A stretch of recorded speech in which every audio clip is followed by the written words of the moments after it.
It ain't the left side or the right side, then it must be the fin side. It ain't the left side. Thank you, Solo D. Welcome to another episode of On the Fin Side here with Kat and Paul Picken. You can follow us on Facebook, Twitter, Spreaker, iTunes, YouTube, and on iHeartRadio. We're previewing the Chargers-Dolphins Week 2 matchup taking place here at StubHub Center in L.A. Paul, the Chargers currently at home, 4.5-point favorites. Their home opener, as you can call it here this year. And when I look back at the last 35 games that they've had, 9-26, yet they're 4.5-point favorites over the Dolphins. Yeah, but you know what? Miami's had their number the past few times. You and I have been down there for one of those. Miami's really done well getting pressure on Phillip Rivers and forcing him off his spot. And when you force Phillip Rivers off his spot, when you're pushing the center of that pocket and he's not able to step into his throws, I'm sorry, he's not going to hit his wide receivers. And for me, that's what is the most telling thing in a game against the Chargers. And I don't see Rivers being able to do that. Miami's defensive line is stacked, and their secondary is better than it has been in previous years. You combine those two, and Miami's going to be able to do some things here, I think. Yeah, taking a look at the Chargers' crushing defeat on Sunday Night Football against the Denver Broncos, their division rival, they lose the game 24-21, but with 11 and a half minutes left in the game, the Chargers are down 24-7. And from that point, the Broncos stopped doing exactly what's been working for them all game, and that's blitzing and getting in Phillip Rivers' face. They take a step back. They start playing some prevent defense. Rivers throws for 2 touchdowns. That always seems to be the case with Phillip Rivers. If you can get some pressure on him, you can make him have some bad passes and throw some interceptions. We saw that last year when the Dolphins won 31-24 over the Chargers, and Phillip Rivers had an eye-popping 4 interceptions in the fourth quarter. I really think one of the keys in the game here is Cameron Wake at defensive end against right tackle Joe Barksdale. This has been a right tackle who hasn't played very well over the last couple of years. I'm kind of surprised he's still starting in the NFL. But it always seems like when Cameron Wake can get pressure on the quarterback, that tends to dictate how the Dolphins play. It completely does. And Cam Wake's not alone in that. I mean, yes, Cam Wake getting pressure on the quarterback will help get Phillip Rivers playing shuck and duck. But for me, the biggest key to things for that is going to be the pressure that Ndamukong Suh, the pressure that Davin Godchow, and the pressure that Jordan Phillips are able to get up the middle. If they're able to push the center of that offensive line back into Phillip Rivers, you're forcing him to step back, which sets the table for guys like Andre Branch, Charles Harris, and Cameron Wake off the edge. But it also forces Phillip Rivers into a position he's not good at when he's backpedaling. He's not able to step into his throws. And that is when he makes the most mistakes. So the biggest key to me here is going to be what the center of that defensive line is able to do against that offense. You bet. Looking at the Chargers' offensive line, not anybody that really sticks out for them either. I mean, they drafted Forrest Lamp in the second round, Dan Feeney in the third round, and I thought that those were going to be their week 1 starters. Turns out Forrest Lamp tears his ACL, and Dan Feeney doesn't win a starting job. So the middle of that offensive line, not terrible, played okay against the Broncos, but something that Ndamukong Suh can certainly wreak havoc on. It's also important, too, the Dolphins stop Melvin Gordon. He was on his way to a phenomenal season last year until he got hurt. Went from no touchdowns to, I think, 14. Dolphins did a good job on him last year, and they need to do the same thing right here. In the first contest, or in Sunday night's game, you had Melvin Gordon, 21-yard run on the first carry, then just 17 rushes for 33 yards the rest of the game. Well, another matchup that I do like too, Paul, is at wide receiver, the Chargers have 2 very tall, not very fast guys in Keenan Allen and Tyrell Williams. I think Xavier Howard and Byron Maxwell, given their size, match up pretty well against them. But you look inside at the slot, Travis Benjamin goes up against Alteron Werner.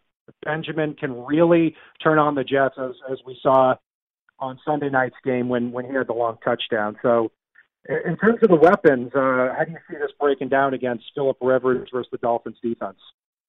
I think it's going to be big. We already talked about the defensive line. We all know that helps the secondary, which should be good, given the fact that, like you said, Benjamin may be able to get over the top.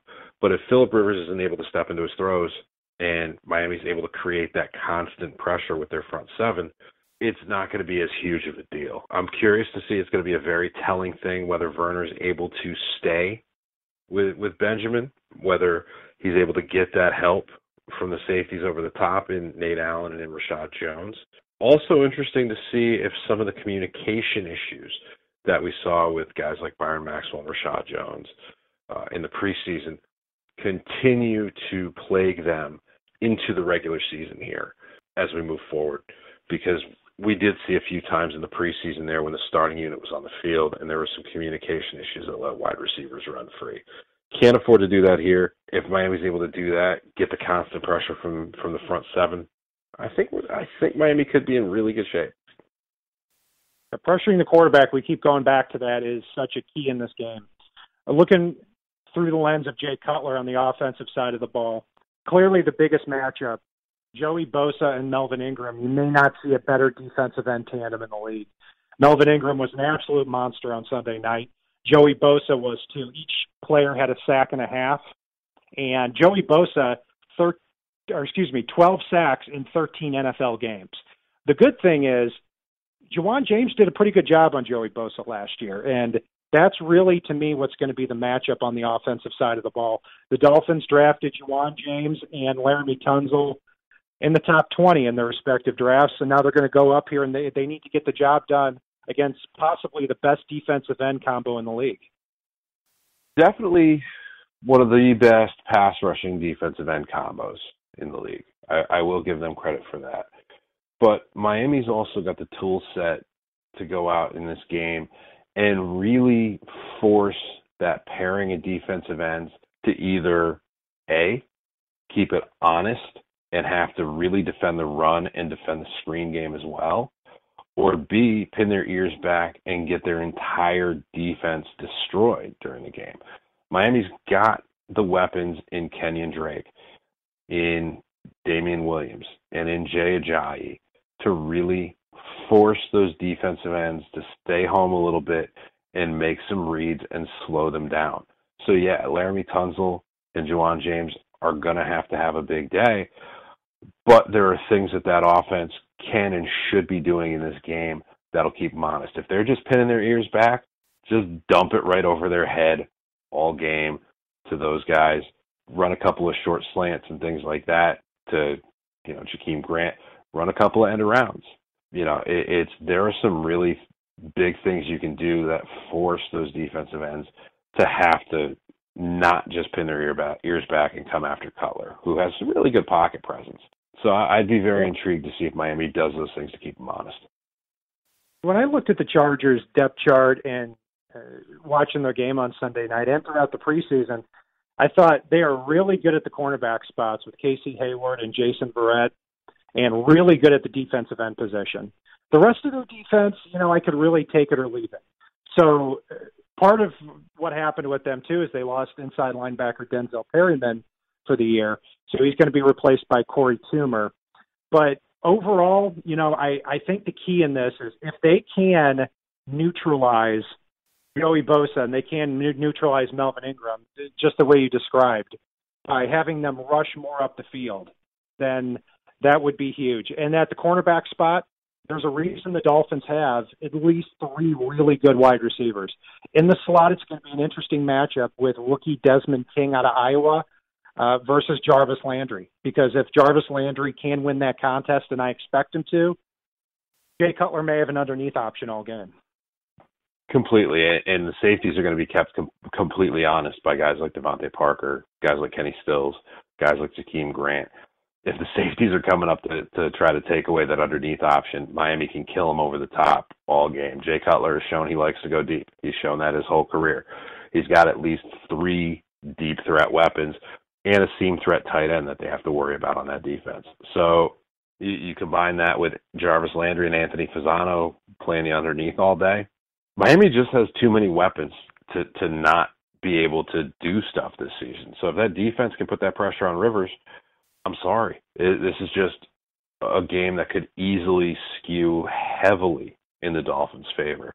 Normally I try to see it from both perspectives, but if Miami does the things they're supposed to do, this is a game that Miami could easily turn into a blowout. I do like the matchups, and I also like the fact that the Dolphins did not play week 1, and the Chargers are coming off a Monday night game. Now the Dolphins have a full, not only 2 weeks to prepare, but an off season to prepare, and the Chargers only have 6 days.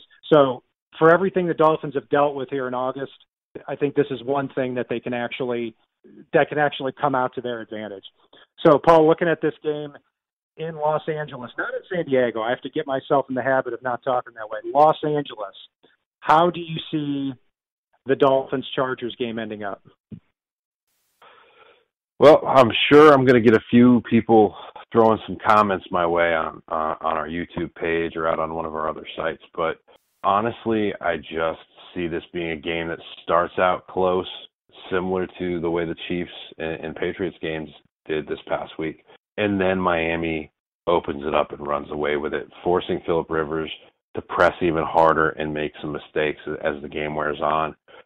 I expect them to do the things they're supposed to do and really should do to beat this team based on the matchups they've got. And for me, I'm gonna go big on the first game of the year this time. I'm gonna go 35-13 Miami. 22-point victory, and very interesting. Mm-hmm. I think a lot of people would be. I think Las Vegas would be very interested in that outcome. But I would say I do think I do have the Dolphins winning too. I have them winning 24-21. I think the bye week at the first game of the year is going to suit them well. Chargers are coming off a short schedule, and I think that if they can do their job on the defensive ends, Melvin Ingram and Joey Bosa, then you're going to have Jay Cutler not rushing into quick decisions. But that's really where the matchup is, at that tackle spot against the Chargers defensive ends. If they're having problems, I hope Anthony Fasano gets involved a little bit in the blocking game too. I'm going to say Dolphins 24-21. You can follow us on Facebook, Twitter, Spreaker, iTunes, YouTube, and on iHeartRadio. We're going to have Miami Dolphins coverage all year, previews, recaps. Be sure to listen to us after the game throughout the week and look out for that link, because Paul and I are going to grade every position every week following the Dolphins win or loss. And if it's not on the right side and it's not on the left side, it is on the fin side. Solo D, take us home. It ain't the left side or the right side, and it must be the fin side. It ain't the left side or the right side, and it must be the fin side. Listen, Dolphins fans across the land all tuning in to see what Brian Cat and Paul